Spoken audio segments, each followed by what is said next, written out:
Hello and welcome back everyone to a new episode of Loremaster Leveling. As always, I am SneakyBot and we are here on our Rogue Tafarona trying to finish up the Ajara questline. Eagle-eyed viewers might notice that, hey, we are not at the same spot where we left off last time. We're a bit further behind. And that is because when I logged into the game, I decided I'm going to go and grab a cup of coffee.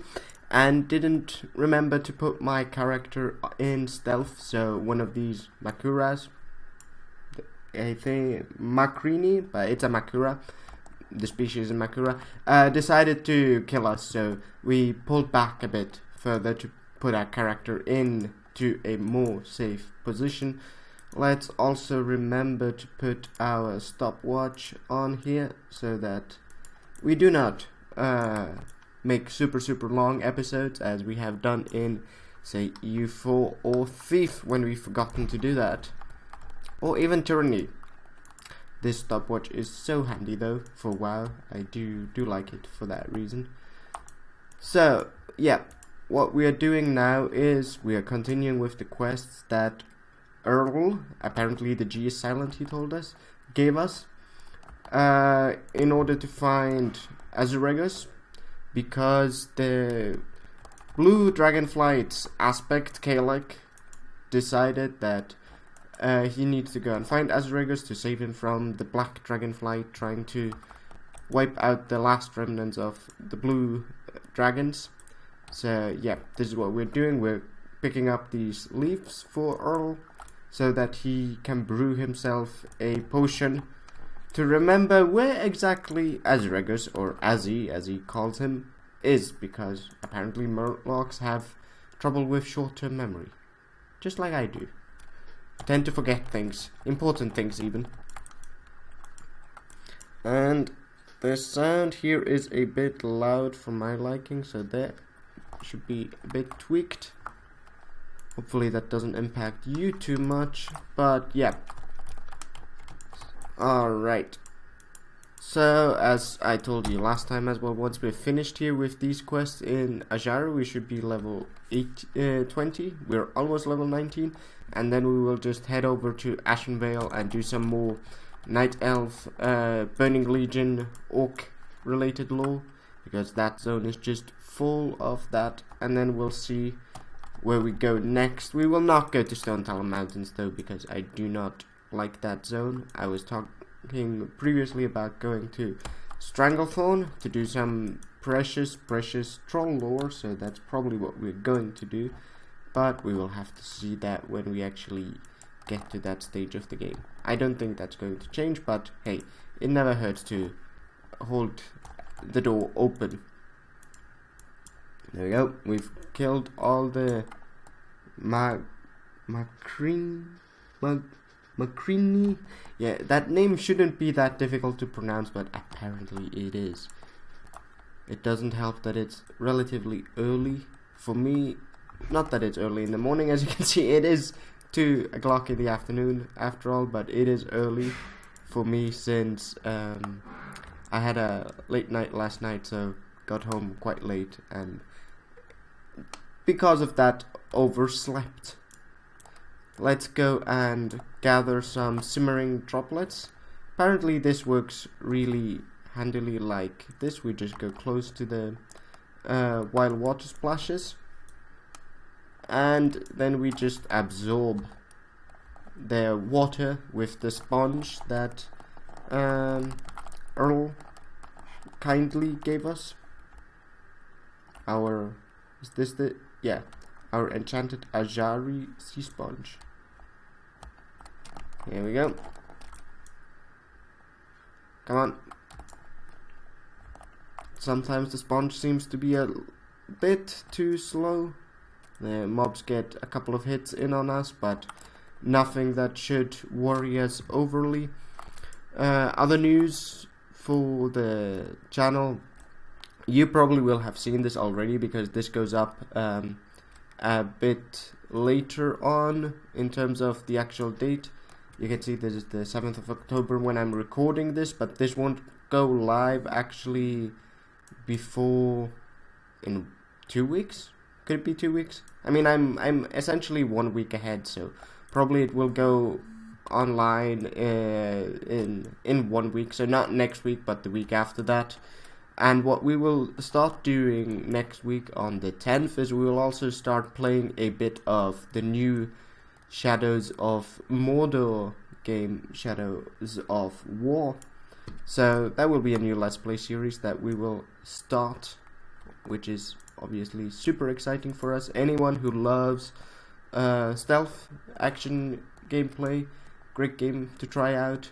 If you like Lord of the Rings and don't mind the, shall we say, creative use of the lore, which I don't, that's also a plus point when it comes to the game. But now we've completed this quest and it automatically tries to let us turn it in, so let's see what it does. The Ajari sea sponge undulates with living water. You've collected all of the simmering water droplets that Earl requested. Now just a matter of summoning the Jumbo Elemental.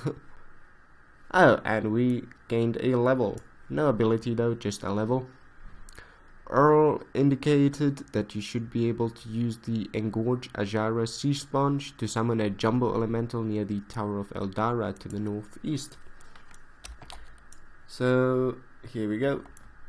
This is the Tower of Eldara. So let's go do that. And then when we go and turn in this quest, we will catch up or pick up our 4 last Kapi beans.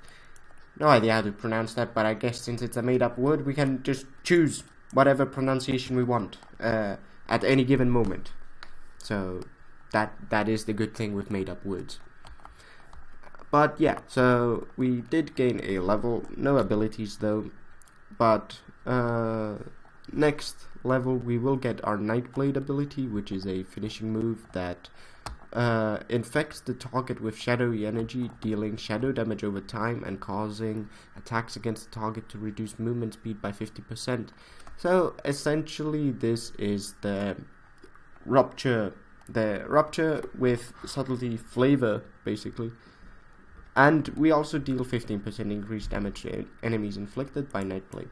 That is not part of Rupture as far as I remember, so it's a buffed subtlety version of Rupture if you want. Right, there's a troll here. Xylem's apprentice. Xylem is a night elf mage that we will encounter soon enough if we don't outlevel all of this content too quickly, which I doubt we will. But let's summon the water elemental just in case.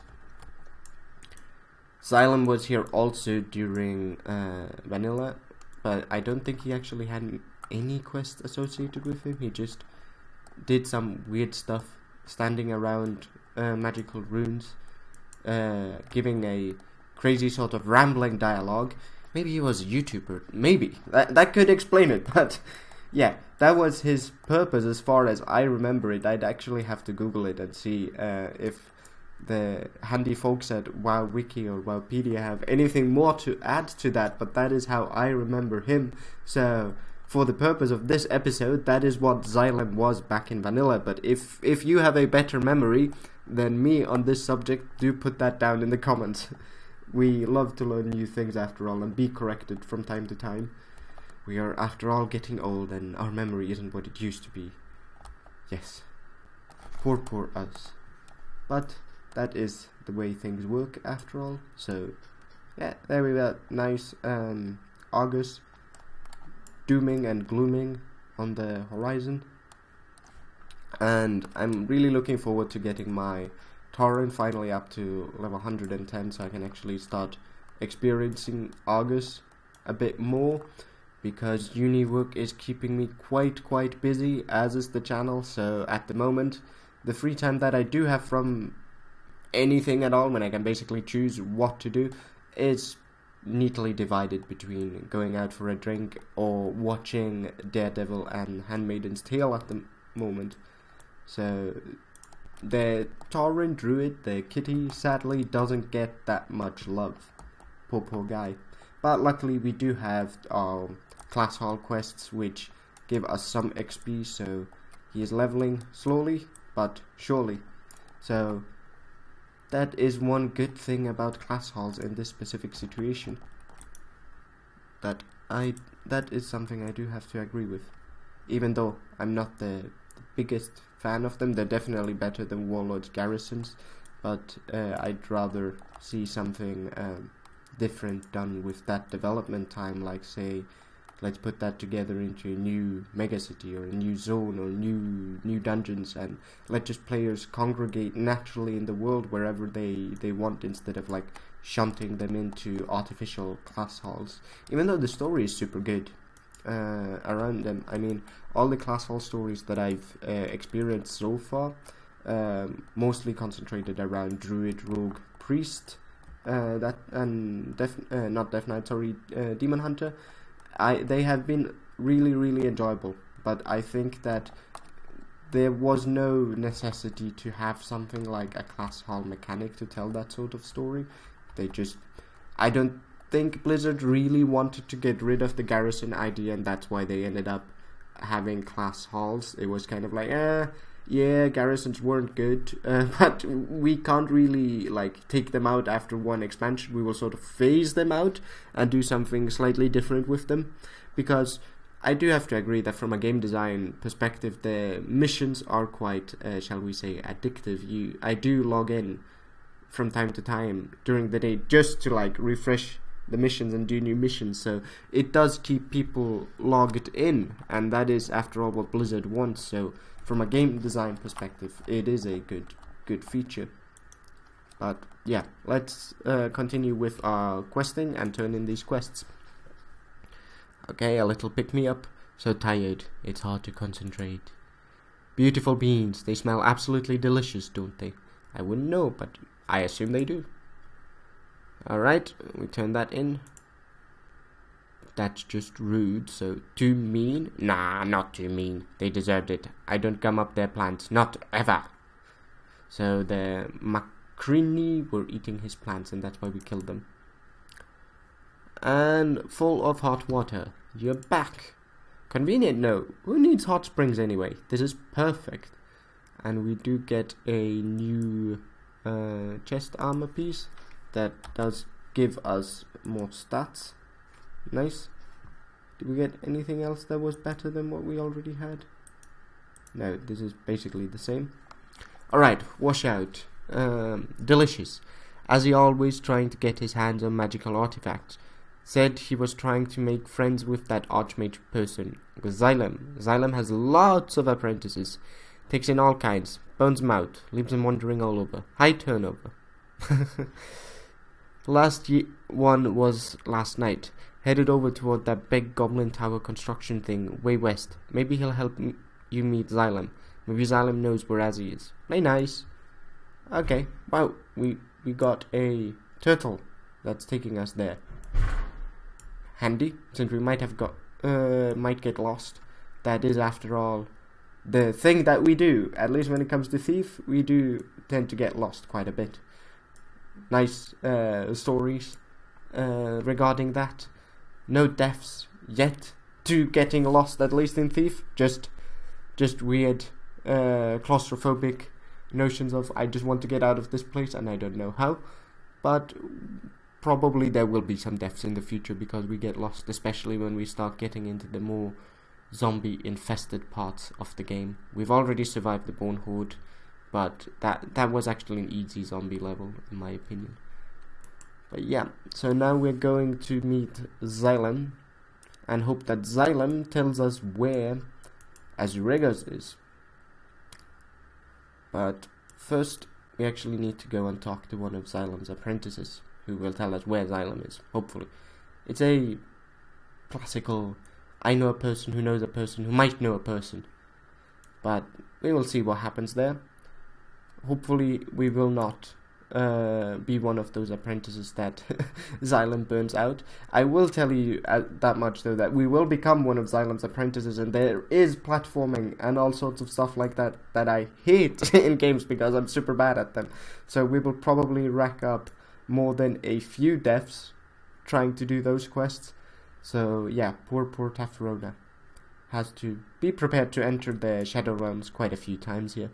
But we will get through there. through that somehow. I mean, I've done the quest, so they can't be impossible, even for me. Alright, so we are approaching that tower where Xylem's apprentice is supposed to be. And let's see what he has to say. Beautiful night elf architecture here. I really like it. It also fits really nice with the colors of August here, because you've got the green vines and the white marble, and you've sort of got green fell going on there, and just blasted. What is that?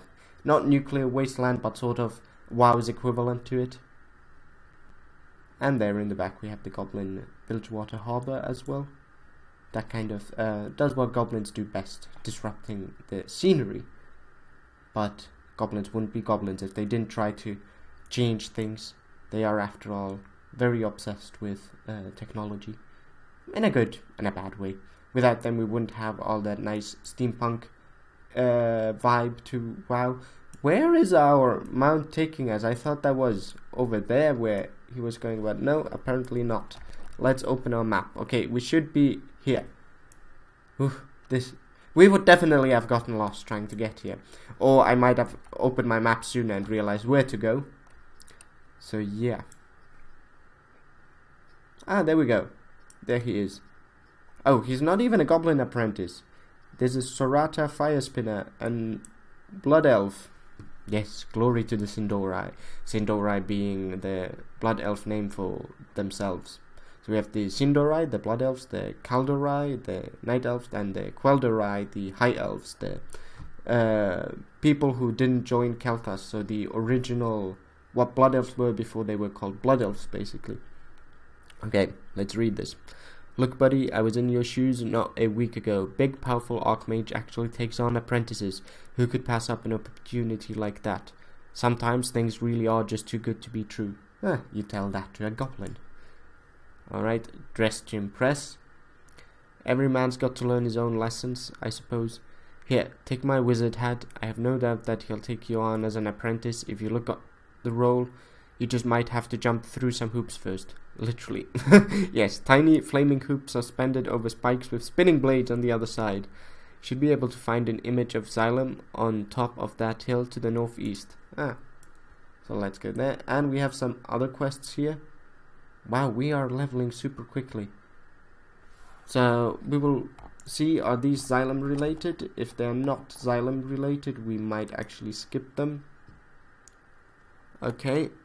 Amberwind's Journal. My sources are trustworthy. Lawkeeper Amberwind is overseeing the Alliance investigation of the ruins to the east. I have not yet probed the extent of her abilities. I'm hoping you'll give me a full report by engaging her in combat and destroying her. You typical blood elf.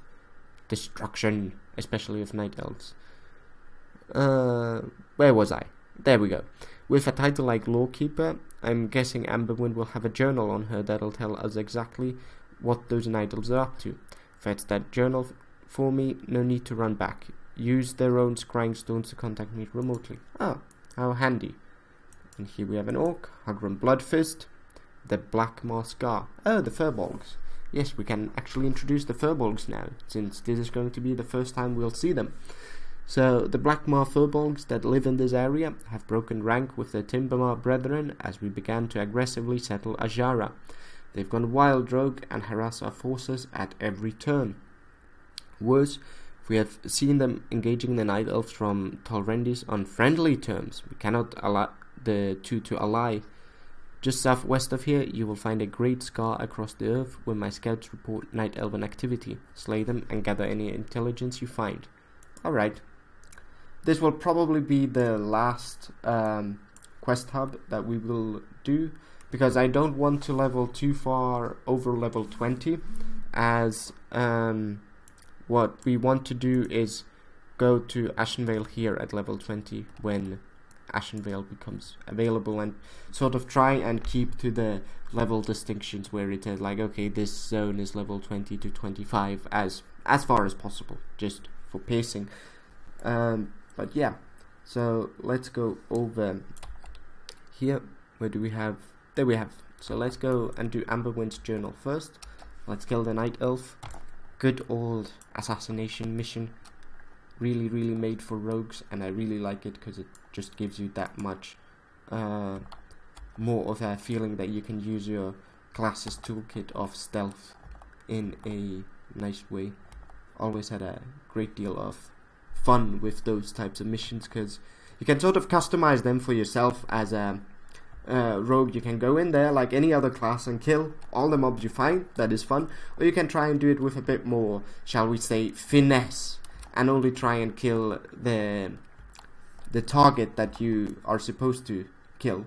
So I like how the rogues, and in this case also the druid's toolkit, kind of allows you to play that mission the way you like to play it. So here we go. Let's find the lawkeeper and then call it an episode though. Can we get up here? Yes, we can. Let's do some climbing. Ruins of Nordressa. Oh, no? Okay, we couldn't get up there. Anyway, let's see if we can't just go around. We've got Balboa. Yeah, Balboa. An elite giant. Source of Azurite, as we got to know a couple of episodes back. How are you supposed to get up these ruins? Am I just overthinking it again? That it could be it? I mean, it seems like there's no path up here. Oh, here we go. Here's the path. Okay, we have found the path. So let's call this an episode for now. We are, after all, at the 20-minute mark, and I will see you in the next episode. As always, I've been Sneaky Bard, and you have been absolutely lovely. If you did like the episode, do give me a like. If you like the channel, do subscribe, and do share use of the channel with your friend. The channel is, after all, quite new, so all that stuff helps. In the next episode, we will be continuing our quests here with the Blackmaw Furbolgs, and I will tell you a bit more about who the Furbolgs are. We will also kill the Amberwind Loremaster and do the Xylem quests, and then we will probably move on to Ashenvale after that. But as I said, that will have to wait until the next episode. Until then, bye bye.